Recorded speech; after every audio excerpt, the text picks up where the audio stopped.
എന്ത് സൗണ്ട് ഇല്ലാത്തത്? ആ നിന്നോട് ഞാൻ പലപ്പോഴും പറഞ്ഞിട്ടുണ്ട് മര്യാദയ്ക്ക് സംസാരിച്ചോ കേട്ടാ. ഓ ചകച്ചടി കോശ, നിനക്ക് പറ്റാൻ പറ്റില്ലേ?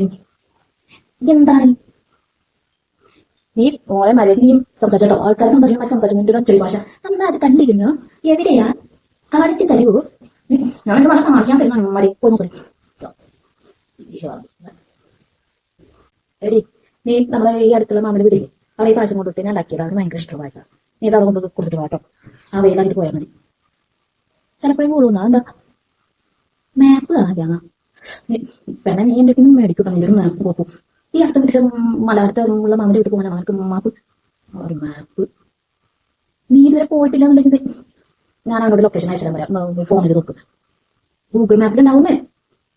ഈ കാലത്ത് നിന്റെ മറ്റേ പുറത്ത് നോക്കിയിട്ട് പേപ്പറിൽ മാപ്പ് പോയി നടക്കുവാണെങ്കിൽ എത്തി പോകണ്ട. ഞാൻ അവനോട് ഇങ്ങനെ പറഞ്ഞിട്ടുണ്ട്. ആ ഇവിടെ വന്നോട്ടേക്കോ. നിന്നോട് പറഞ്ഞ എന്നത്തെ എന്നോട് ചോദിക്കാം. ഓ, ഞാനെന്താ വിഷമിച്ചിരിക്കുന്നതെന്ന് അറിയാൻ അവൾക്ക് അങ്ങോട്ട് സഹിക്കുന്നില്ല. എനിക്കറിയില്ല അതെ, എത്ര ഒരു കല്യാണം അതിന് വന്നത് ദേവി പെണ്ണിന്. എന്നിട്ട് അവൾക്ക് അവളെ തേടി കണ്ടുപിടിച്ചതോ അവളെ പോലെ തന്നെ ഒരു തെണ്ടി സഹായം ചെയ്ത് നടത്തുന്ന ഒരു ചോട്ടോടിക്കാൻ. നിനക്കറിയോ അവനെ പറ്റി വല്ലതോ? ഓ ലവേഴ്സ് ഫസ്റ്റ് ആയിട്ട് എനിക്ക് കേൾക്കാത്ത തോന്നുന്നു. പേക്കറിയുന്നു നീ ഒന്നും അതിലെ അവൾക്ക് അവരൊരു ലൈനൊക്കെ ഉണ്ടായിരുന്നു. പേരും മിക്കല്ല ചുക്കിയ അങ്ങനെ എന്തോ ആണെന്ന് അറിയോ പെണ്ണിനെ?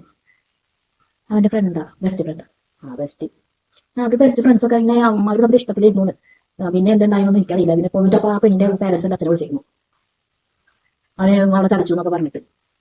അവളെ ചതച്ചിട്ട് അത്ര നിന്നോട് ആയിട്ട് ഇഷ്ടമായത്. നിനക്കിത് വല്ലതും അറിയായിരുന്ന?